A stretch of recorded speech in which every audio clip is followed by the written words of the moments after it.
নমস্কার বন্ধুরা, রিশ্রী কিচেনে তোমাদের সবাইকে স্বাগত জানাই। আজকে আমি ছানার মুরগি বানাবো, আর এটা কিন্তু মাত্র দুটো জিনিস দিয়ে, ঘরে থাকা মাত্র দুটো জিনিস দিয়ে খুব অনায়াসে বানিয়ে নেওয়া যায়। এটা কিন্তু মার্কেটে আমরা কিনি অনেক দাম দিয়ে।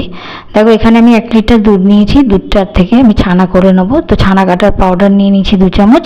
এটা দিয়ে কিন্তু আমি ছানাটা কেটে নেবো। তোমরা চাইলে ভিনিগার কিংবা লেবু যেভাবেই হোক ছানা কাটিয়ে নিতে পারো।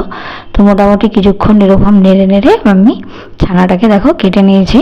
এবার এই ছানাটাও আমার কাটা হয়ে গেছে, এটাকে আমি জল ঝরিয়ে নেব। তো ছানাটা আমার সম্পূর্ণ কাটা হয়ে গেছে। মনে রাখবে, ঘরে কিন্তু ছানা কেটে বানালে মিষ্টিটা বেশি ভালো হয়। বাজার থেকে পনির কিনে এনে বানালে কিন্তু অতটা ভালো হয় না। তো দেখো, আমি ছানা জলটা ঝরিয়ে নিয়ে হাত দিয়ে চেপে চেপে একটা ডিশের ওপর রেখে তার উপর একটা ভারী জলের বাটি এখানে বসিয়ে দেবো 1/2 ঘন্টার জন্য। এটা 1/2 ঘন্টার মধ্যে কিন্তু খুব সুন্দরভাবে পনিরটা তৈরি হয়ে যাবে। দেখো, আমি 1/2 ঘন্টা রেখেছিলাম, আর এটা খুব সুন্দরভাবে কিন্তু হয়েও গেছে।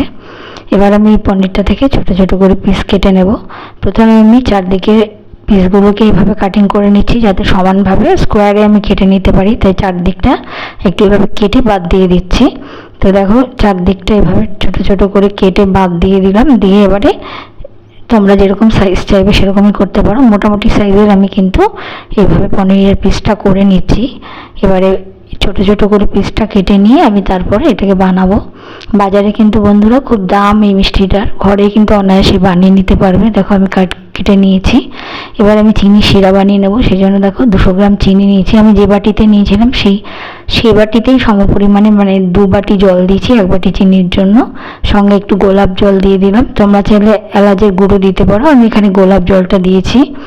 ভালো করে যখন চিনিটা গলে যাবে আর শিরাটা যখন খুব ভালো করে ফুটে উঠবে, তখন কিন্তু আমি পনিরগুলো ছাড়বো। দেখো, ভালো করে কিন্তু চিনি শিরাটা ফুটছে। এবার এর মধ্যে কিন্তু আমি পনিরের পিসগুলো ছেড়ে দেবো। জলের পরিমাণটা কিন্তু একদম যেরকম আছে সেরকমই রাখতে হবে। যদি জলটা টেনে আসে তখন কিন্তু হাতার সাহায্যে গরম জল এক হাতা করে মিশিয়ে দেবে, নাহলে পনিরটা ভেতর থেকে সেদ্ধ হয়ে জুসি হবে না জিনিসটা।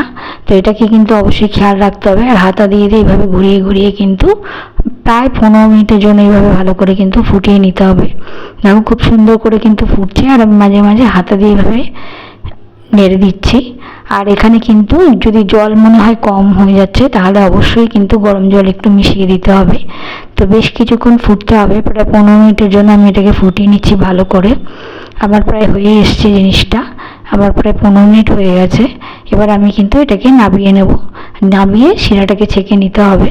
তো আমি একটা ছাঁকনির মধ্যে কিন্তু এবারে এটাকে ছেঁকে নিচ্ছি। এটাকে ভালো করে ছেঁকে নিয়ে রসটা ভালো করে ঝরিয়ে নিচ্ছি। দেখো, তৈরি হয়ে গেল বাজারের মতো পারফেক্ট মুরগি, ছানার মুরগি।